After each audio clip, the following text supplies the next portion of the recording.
Olá, estudantes, retornando para mais uma aula e como prometido, na aula de hoje nós iremos tratar de alguns casos particulares ali de processos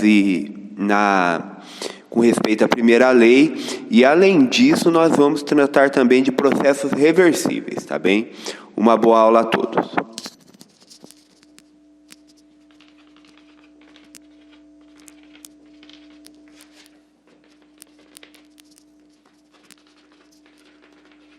Inicialmente aqui, nós vamos tratar de alguns processos termodinâmicos, com respeito à primeira lei, olhando da ótica da primeira lei. O primeiro caso aqui que nós iremos tratar é o processo adiabático. O processo adiabático aqui é bem simples, tá? Nós sabemos que a primeira lei, ela diz o seguinte, que a variação da energia interna é o calor menos o trabalho realizado para levar meu estado termodinâmico de um estado inicial para o final.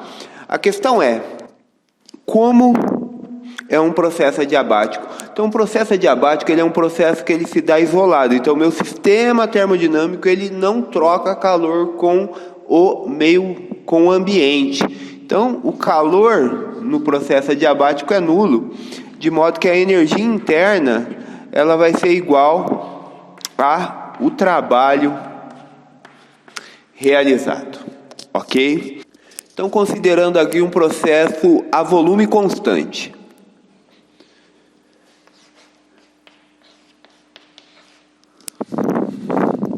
Então, se o processo ele ocorre a volume constante, obviamente que não há trabalho realizado. Então, nesse caso aqui, a minha energia interna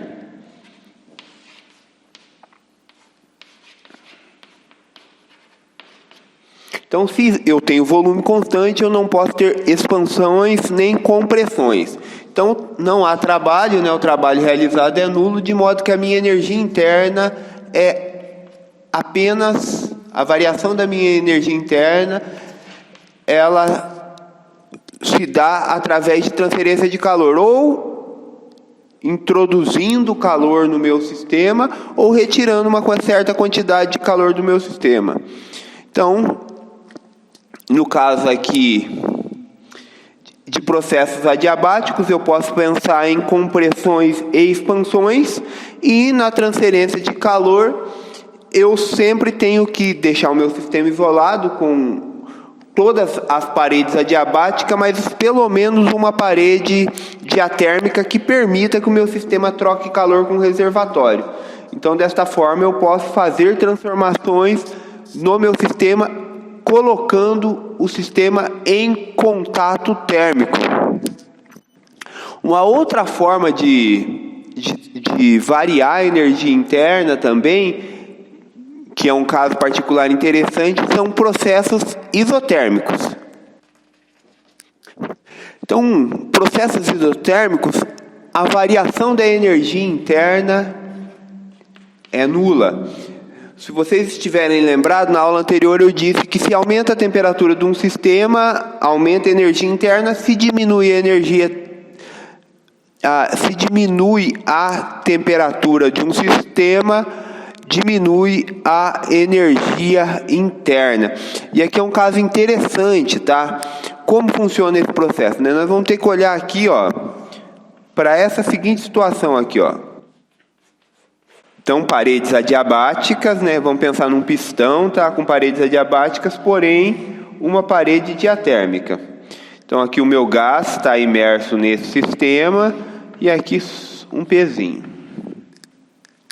Então, o que acontece aqui? Eu consigo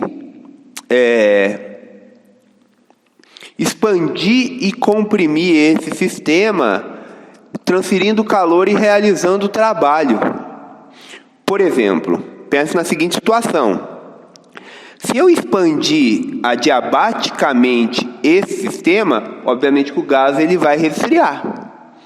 Mas só que se eu deixo o gás em contato com o reservatório térmico, a mesma temperatura que a temperatura do gás, o que vai acontecer? O gás ele vai expandir isotermicamente, ou seja, ele não vai haver uma diminuição de temperatura. E o mesmo acontece se eu comprimir, tá? Se eu fizer uma compressão adiabática, obviamente que o gás ele vai aquecer.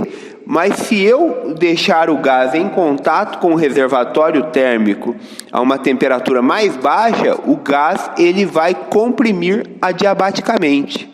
Interessante isso, né? Então, justamente porque eu estou colocando o meu sistema em contato com o reservatório térmico. Então, desta forma aqui, né, ΔU é calor menos o trabalho. Nesse caso aqui, como a minha expansão e compressão ou compressão ela é isotérmica, significa que não há variação da energia interna. E nesse caso aqui, o calor transferido ele vai ser igual ao trabalho realizado. Então, em transformações isotérmicas, processos isotérmicos, não há variação da energia interna, calor transferido é igual ao trabalho realizado. Então, só recapitulando, processos adiabáticos, sistema isolado, não há transferência de calor, então a variação da energia interna ela corresponde ao trabalho realizado, a menos o trabalho realizado. Processos que ocorrem a volume constante, energia interna varia através de transferência de calor, ou seja, ou fornecendo quantidade de calor para o sistema ou retirando determinada quantidade de calor do sistema. Lembrando que quando eu falo quantidade de calor transferido, eu estou falando em injetar ou retirar energia do meu sistema. E por último, processos isotérmicos, energia interna, ela não sofre variação, porque não há variação de temperatura, consequentemente, o calor transferido é igual ao trabalho realizado. Então agora, pessoal, nós iremos falar de processos reversíveis. E aí nós vamos entrar num assunto aqui interessante, que é diferencial exata e inexata, que é importantíssimo. O Moisés ele dá um certo destaque a este conceito, mas é um conceito importante que não dá para ser omitido nessa situação, não. Então, vamos falar de processos aqui.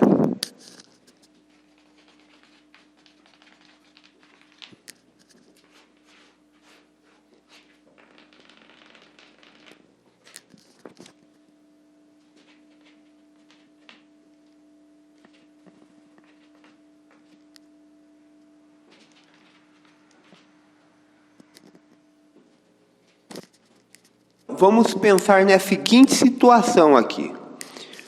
Então eu tenho um cilindro aqui que ele está contido com gás. Esse cilindro ele está isolado adiabaticamente do ambiente, de modo que ele não pode trocar calor com o ambiente. Aqui, em vez de colocar um peso aqui em cima deste pistão aqui, o que eu faço? Eu coloco um punhado de areia.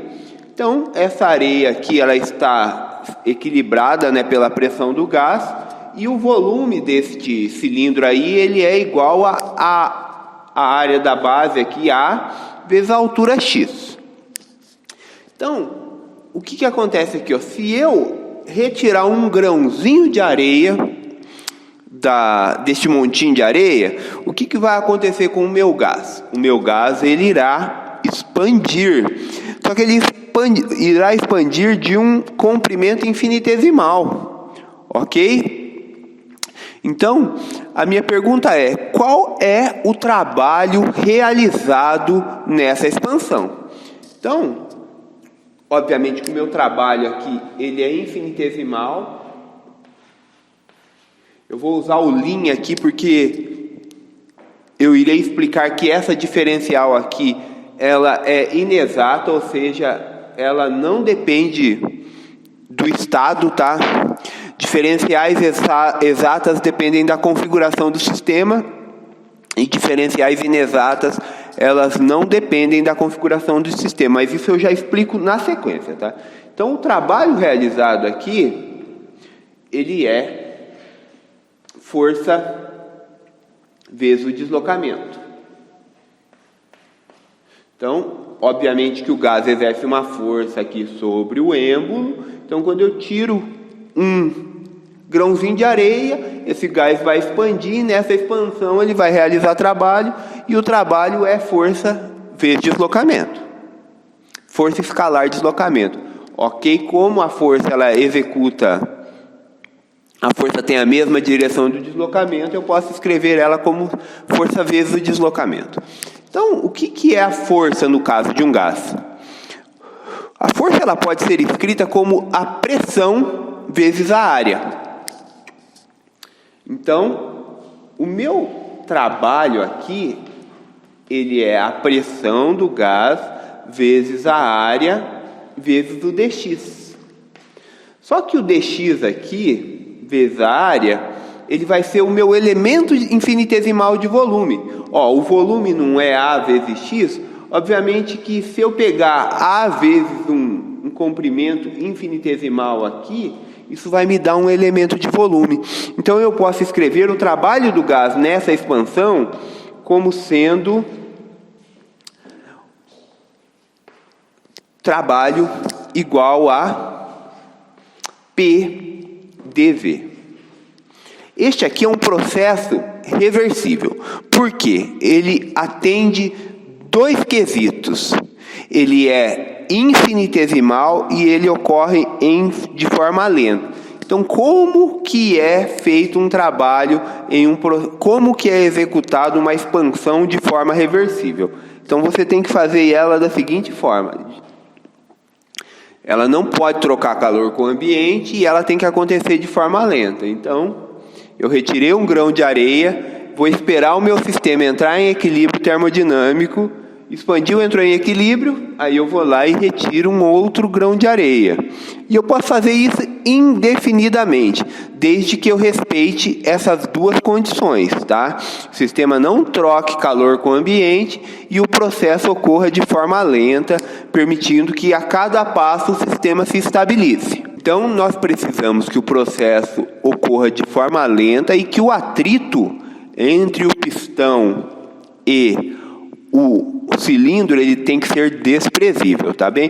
Agora agora eu irei explicar o que significa uma diferencial inexata. Para isso eu vou dar um exemplo ali do outro lado da lousa. Então, para dar o exemplo de diferencial exata e diferencial inexata, eu vou usar aqui um exemplo em que eu tenho uma descida em desnível e eu tenho dois caminhos aqui, o caminho A, que é esse caminho mais curto, e o caminho B, que é esse caminho mais longo. Então, vamos pensar aqui numa viagem de carro. Nessa viagem de carro, eu saio da altura H e chego na altura 0. A minha pergunta é: qual é a variação da energia potencial no caminho A e no caminho B? Em ambos os caminhos, a variação da energia potencial é o mesmo. Consequentemente, a energia potencial ela só depende da configuração do sistema, não depende do caminho. Portanto, a energia potencial nessa situação, nessa situação mesmo.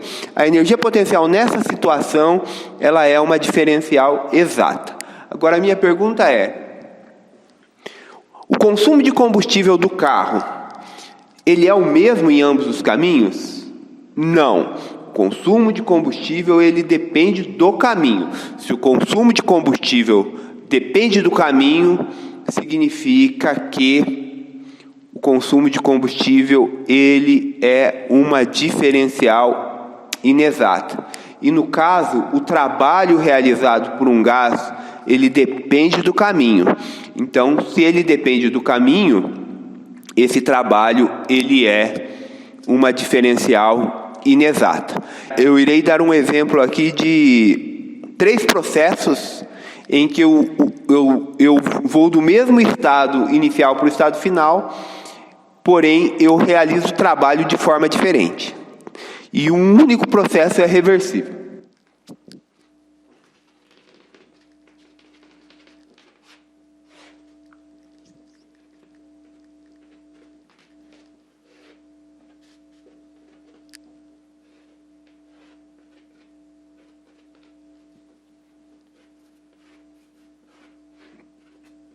Bem, então eu tenho três situações aqui onde eu consigo fazer transformações termodinâmicas, levando meu sistema de um estado inicial para um estado final. O que eu quero demonstrar aqui é que, mesmo eu saindo de um estado inicial para um estado final, a quantidade de trabalho realizado por cada um dos caminhos é diferente. Então vamos para outra lousa aí para a gente verificar isso.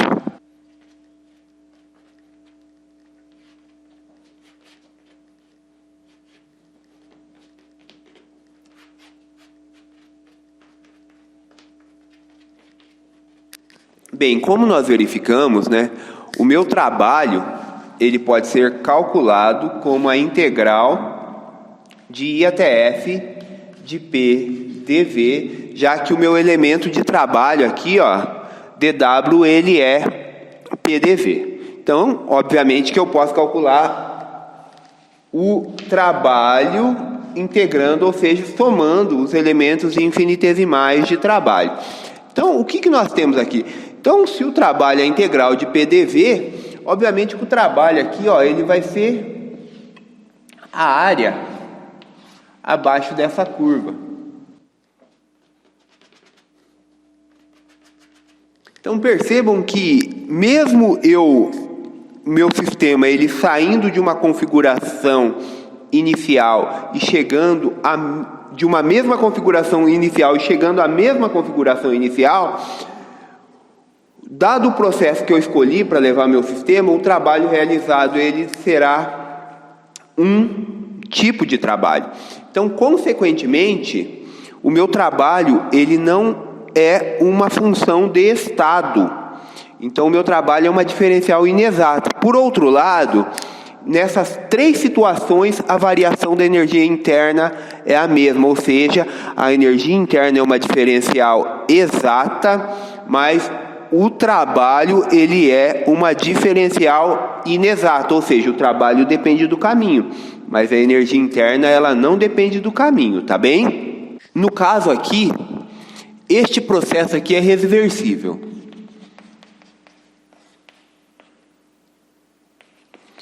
Nesse caso aqui eu tenho uma compressão adiabática, ou seja, que é essa compressão feita aqui colocando grãozinho de areia no meu sistema. Obviamente coloco um grãozinho, espero que o sistema entre em equilíbrio termodinâmico, vou lá e coloco um outro grãozinho.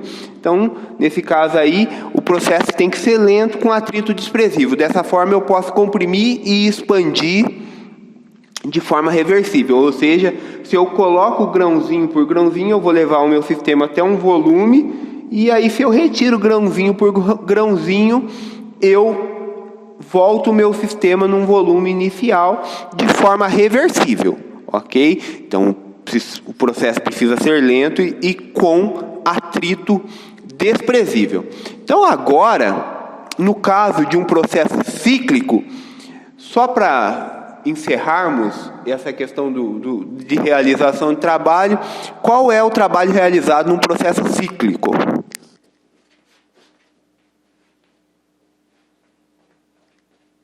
Então esse é meu processo, tá? Então meu sistema ele vai até o ponto F e aí ele retorna por algum processo termodinâmico ao meu estado I de pressão e volume. Então eu vou até um estado F de pressão e volume, porém por algum processo eu retorno ao estado I de pressão e volume. Então a minha pergunta é: qual é o trabalho realizado no ciclo? Então o trabalho realizado no ciclo, você vai ter que fazer a seguinte constatação. Então você vai ter esta área aqui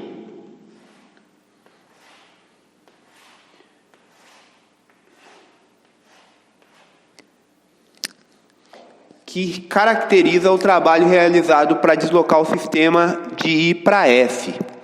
E aí você vai ter esta área aqui, que é o trabalho realizado pelo sistema para levar,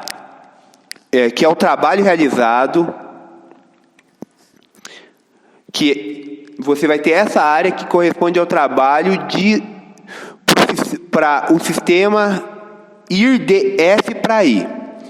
Como a área de I até F é positiva e a área de F para I é negativa, nesse caso aqui o trabalho ele vai ser a área interna do círculo.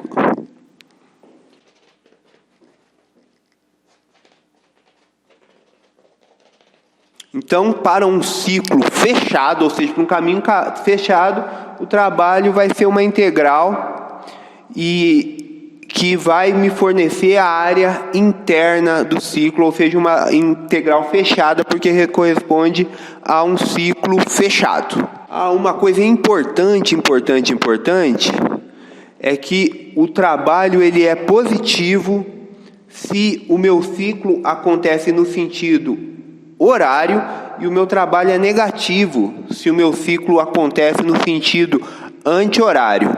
Ou seja, no sentido horário, o sistema realiza trabalho e no sentido anti-horário, trabalho é realizado sobre o sistema. Isso aqui é importantíssimo para a gente discutir aí nas próximas aulas o conceito de motor e de refrigerador. Então, o que nós temos no motor? No motor nós transferimos calor e o sistema produz trabalho. O sistema gera trabalho. E no refrigerador é o contrário. Através do nosso trabalho, nós introduzimos trabalho no sistema e daí nós conseguimos retirar calor. Então, finalizando a nossa aula, agora nós vamos tratar de calor como um processo reversível. Então nós já vimos que trabalho ele pode ser realizado de forma reversível num sistema termodinâmico.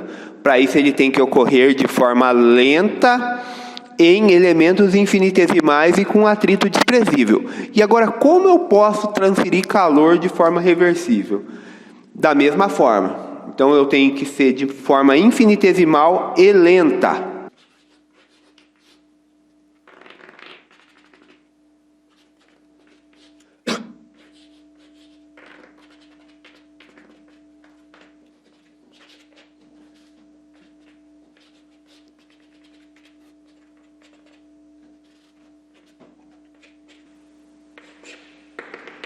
Então, uma forma de transferir calor de forma reversível é fazendo o seguinte procedimento. Isso aqui não é simples, tá?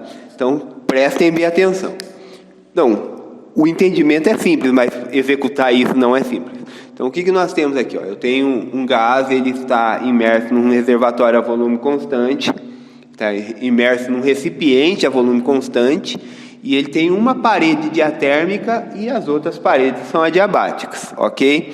Então, eu coloco esse gás em contato com um reservatório térmico a temperatura TI. Então, percebam aqui que o meu sistema no equilíbrio termodinâmico, como ele está no contato com o reservatório, será TI. Então, meu sistema atingiu o equilíbrio termodinâmico. Então, eu vou ter que fazer uma elevação infinitesimal de temperatura para que esse processo seja reversível. Então, o que eu tenho que fazer aqui agora? Então, eu tenho que isolar adiabático o meu sistema e colocar ele em contato com um reservatório térmico a uma temperatura levemente maior que a anterior, que é TI mais um elemento de temperatura.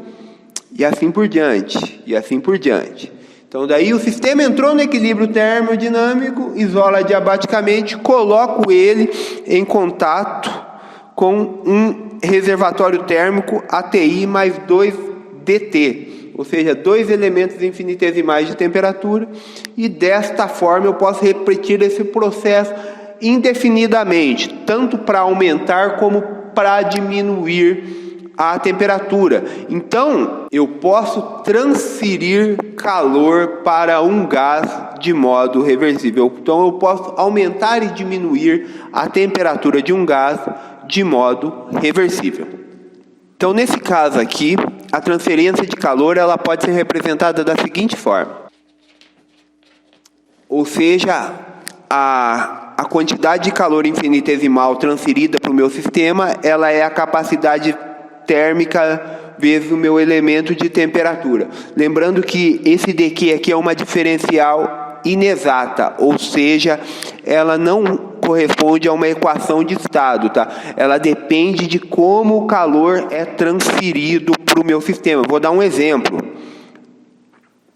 Quando você aquece a água, você transfere calor para a água, mas a água ela não pode devolver o calor para a chama e voltar à temperatura que ela estava.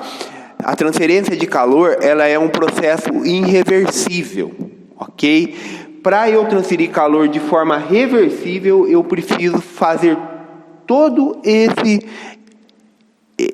tipo de procedimento, ou seja, eu tenho que transferir calor de forma infinitesimal e o meu sistema, o processo tem que ser lento e o meu sistema não pode trocar calor com o ambiente. Desta forma eu consigo aumentar e diminuir a temperatura, transferir e retirar calor de um sistema de forma reversível.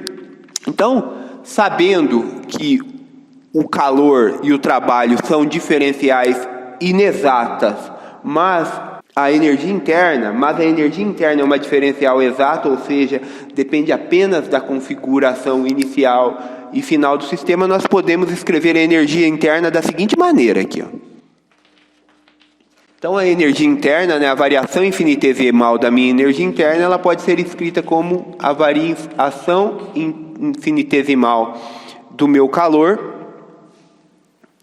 menos a variação infinitesimal do meu trabalho, ou seja, energia interna é uma diferencial exata, ou seja, depende apenas da configuração do sistema, enquanto calor e trabalho são diferenciais inexatas, ou seja, dependem de como calor e trabalho foram realizados no meu sistema, qual processo que eu usei para transferir calor e realizar o sistema realizar trabalho sobre o sistema ou o sistema realizar trabalho. Então, essas diferenciais são inexatas. Então, mas como duas diferenciais inexatas, elas podem constituir uma diferencial exata? Muito simples. Do cálculo nós sabemos isso aqui, ó. dxy, ou seja, dxy é uma diferencial exata, ela depende apenas da configuração do sistema, mas ela corresponde a xdy mais ydx. xdy é uma diferencial inexata, ou seja, o produto xdy é uma diferencial inexata, ou seja, ele depende de como o meu x varia na situação aqui em que eu estou avaliando o meu dy.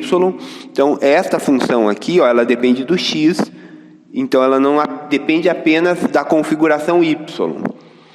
Então, ela depende dessa função x. E o mesmo ocorre aqui, y dx, esse produto ele corresponde a uma diferencial inexata, justamente porque isso aqui depende da minha função y, como a minha função y varia. Por outro lado, a diferencial de produto x vezes y é uma diferencial exata, ou seja, depende apenas do valor de x e do valor de y. Então, duas diferenciais inexatas, elas podem se somar e ser uma diferencial exata. Então, nós podemos, representar, só para finalizar a aula, a energia interna na forma diferencial da seguinte maneira. Então, a energia interna, para um processo reversível, ela pode ser representada como CDT menos PDV, ok? E no caso aqui, a minha energia interna ela é uma diferencial exata pois ela depende apenas da configuração do sistema, ou seja, estado inicial e estado final, enquanto calor e trabalho são diferenciais inexatas, pois dependem do caminho, ou seja, de que maneira eu estou transferindo calor e de que maneira eu realizo trabalho no sistema ou o sistema realiza trabalho, tá bem? Então, pessoal, encerramos a aula de hoje. Muito obrigado por assistirem os meus vídeos e bons estudos.